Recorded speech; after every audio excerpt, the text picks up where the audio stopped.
television. Random signals flying through the air. Electrons colliding in cathode ray tubes. It's like magic. Or, in the case of the saga of Darren and Samantha Stevens, more like witchcraft. And just like the Stevens household, anything can happen, and usually does. Here are just a few bewitched bits of TV magic and mishaps you might have missed. How about that? That's much better, that's much better.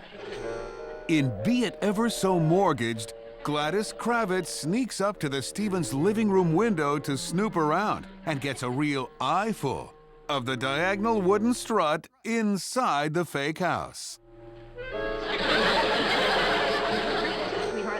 And they really lowered the boom in There's No Witch Like an Old Witch when Samantha gets Aunt Clara out of the hall closet. You can see the shadow of a microphone boom swing down into view. Oh, well, at least I'm in the right house. And talk about a walk-on. In Mother Meet What's-His-Name, Sam and her neighbors are supposed to be walking along the upstairs hall and then down the steps in front of the railing. But see what happens next. They actually walk off-camera to the right as if they were walking on air. Suppose all three of them got tied up. Boys will be boys. And while we're on the stairs, in Help, Help, Don't Save Me, watch out for that railing. It doesn't look too steady. Samantha, come back here! Samantha! Okay, so mistakes happen and happen again. In Pleasure O'Reilly, Samantha and Darren look out one of the rear bedroom windows and see Pleasure O'Reilly in the front yard. Oh, Darren, thank goodness. I hope I'm not disturbing you, but I'm so frightened.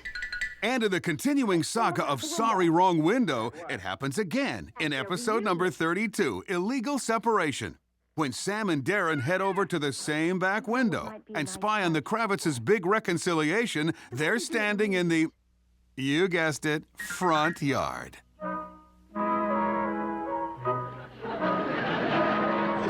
Not that Darren has much more luck with those tricky windows on his own. In George the Warlock, when Darren locks himself out of the house, he tries to get in through the living room window. But watch here. When the camera cuts back to Darren, he's in front of the window all right, to the den. Lock myself out. It happens to me all the time. But closing the curtains isn't exactly a solution to the window problem. In It Takes One to Know One, when Larry Tate comes into Darren's office to tell him he's going home, the window blinds behind Darren are closed. But on the close-up of Darren, the blinds are suddenly open. Do you have to? Yes. Louise is waiting for you, I suppose. Mm-hmm. Think that's hair-raising? Think again. In I, Darren, Take This Witch, Samantha, at the dinner party, after Samantha's sudden gust of wind sends Sheila's wig flying and Sheila flying up the stairs, Darren returns to the table with his hair all messed up. But after a quick cutaway to Samantha, his hair is neat again. Not a warlock out of place. And poor Darren's not the only one with a magic hairdresser. In It Shouldn't Happen to a Dog, watch what happens when Samantha chases that pesky pooch, Rex Barker, down the alley. As they cut back and forth between Sam and the police officers, her hair changes back and forth. From undone Darren Stevens. to done Oh, yes. and back again. Wish you'd let me find him. Something Now, terrible's don't gonna get happen. I excited, just know Mrs. it. Stevens. Well, I have to find that dog. My husband's very fond of that animal. Who knows? Maybe it's in the kitchen. Because in that same episode, when the TV repairman asks to use the phone, Samantha tells him it's in the kitchen. can I use your phone? Yes, of course, it's in the kitchen. Thanks. Then later, when Darren calls, the phone is by the living room sofa. It's a telephone? Oh, yes, of course. Hello? And near the end of the episode, there's a good shot of the sofa minus the phone. Quite the mystery, eh? Maurice, control yourself.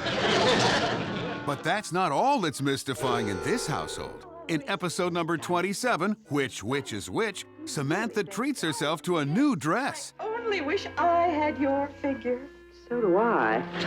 Not so unusual, really, except she'd already worn that very same dress in episodes 7, 10, After all, I'm not a child anymore. and 13. So level with us, Sam. Which dress is which? Susan's never talked like that before. It's strange. She was so friendly at first. She wouldn't have if my wife had gone and powdered her nose instead of twitching it in other people's business. I didn't say a word. And you know what they say? Mystery loves company. And there was plenty of that. Look for Lassie's mom, June Lockhart, in episode 6. I'm sure there was no great damage done, Mrs. Burns, but Marshall shouldn't have disobeyed you. Well, thank you, Mr. Stevens. I'm glad to see that at least you are a sensible person. And before everything was Marcia, we conjured up a young Maureen McCormick for And Something Makes 3. You change your brother back immediately, do you hear? Do I have to? Yes, of course. Okay. Holy layout, Batman! It's Adam West in episode number 13. Anybody but Gertrude. Is that any reason to turn your back on an old friend like Susan? Susan's not a friend. She's a girl. Susan is a person. Before he was dreaming of Jeannie, Bill Daly dropped in for a vision of sugar plums, along with Lost in Space's Billy Mooney. Well, come on, let's open it. Do you think we can open it right now? Soon she'd be taking down criminals. But here in Darren's office, Peggy Lipton was taking dictation in Your Witch is Showing. All right. Laugh-In's Artie Johnson materializes as Cousin Edgar in episode number 36. Cousin Edgar.